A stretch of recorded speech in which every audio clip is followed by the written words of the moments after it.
Hello, welcome back to my channel with me Muharawandi Masyakarya. Kali ini kita akan melanjutkan yang kemarin yaitu tentang CSS atau Cascading Style Sheet. Nah, CSS di sini itu lebih ke kosmetiknya ya. Kalau HTML itu mengatur tampilannya, CSS itu mengatur kosmetiknya. Jadi seperti make up-nya itu supaya tampilan apa yang kita buat itu tampilannya lebih bagus. Oke, langsung saja check it out.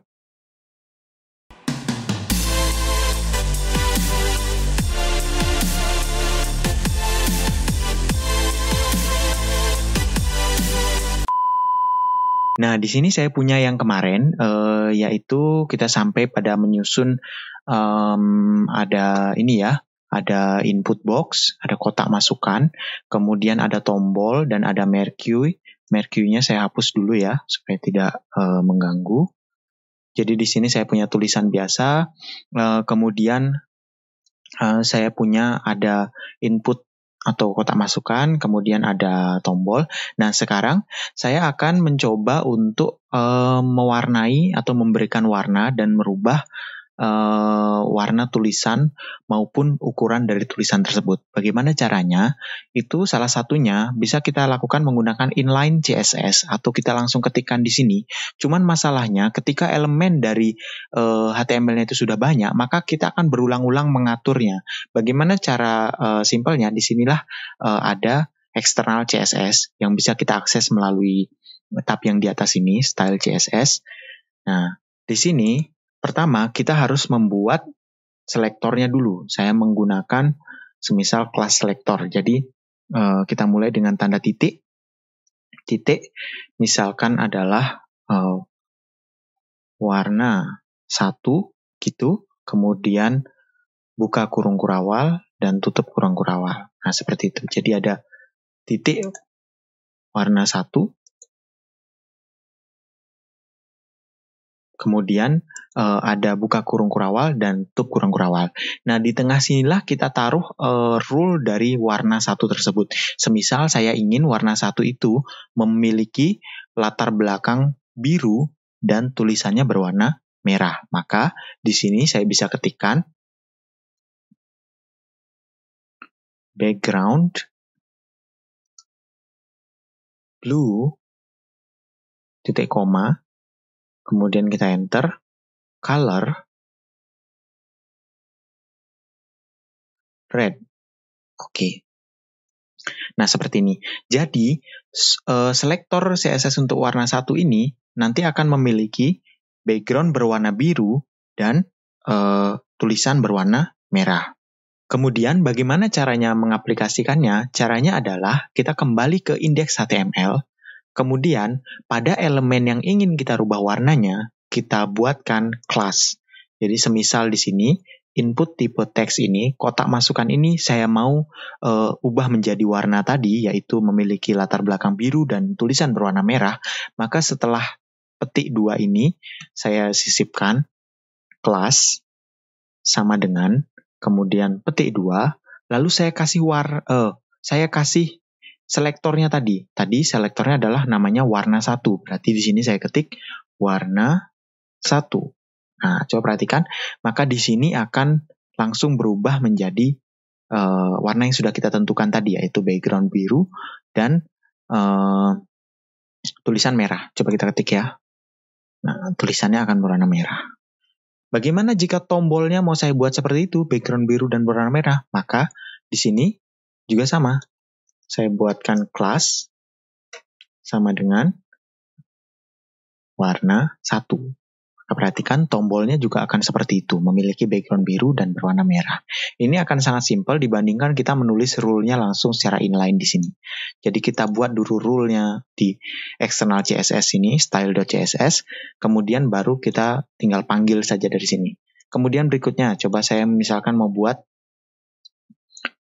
dot warna 2. Nah, untuk di sini saya mau misalnya background-nya adalah misalkan berwarna kuning, yellow. Kemudian color-nya fontnya itu berwarna semisal adalah hijau. Nah, selain itu saya mau merubah ukurannya. Di sini untuk merubah ukuran bisa dengan font strip size. Nah, untuk ukurannya bisa kita gunakan persentase, misalnya 300%. Oke, sekarang kita coba kembali ke indeks HTML. Untuk tombolnya kita rubah dengan aturan yang baru kita buat tadi, yaitu warna 2. Jadi di sini tinggal saya ganti saja dengan warna 2. Nah, perhatikan, maka tombolnya akan berubah sesuai dengan rule yang tadi, yaitu berwarna kuning dan tulisannya menjadi berwarna hijau. Jadi itu ya caranya menggunakan styling.css. Kemudian selanjutnya, semisal kotaknya ini mau saya pindahkan ke atas dulu, tidak saya enter. Seperti ini. Kemudian di sini misalnya saya buat kotak yang kedua, misalnya angka 2. Oke. Kemudian di sini saya buat juga input yang baru. Saya copy saja ya. Oke, tidak usah diisi kelas yang ini. Nah, seperti ini. Nah, ini saya geser ke atas ini supaya terlihat. Oke. Nah, perhatikan tampilannya.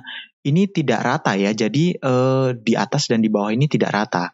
Bagaimana cara meratakannya? Kalau semisal kita gunakan tab di sini. Nah, walaupun sudah saya tab sejauh apapun, di sebelah source code-nya, di bagian source code-nya, di bagian hasilnya itu tetap tidak akan bergeser yang ini. Kenapa? Itulah yang disebut dengan white space. Jadi, pada engine HTML, kalau ada karakter white space seperti ini, kosong seperti ini, maka dianggap tidak ada oleh HTML-nya.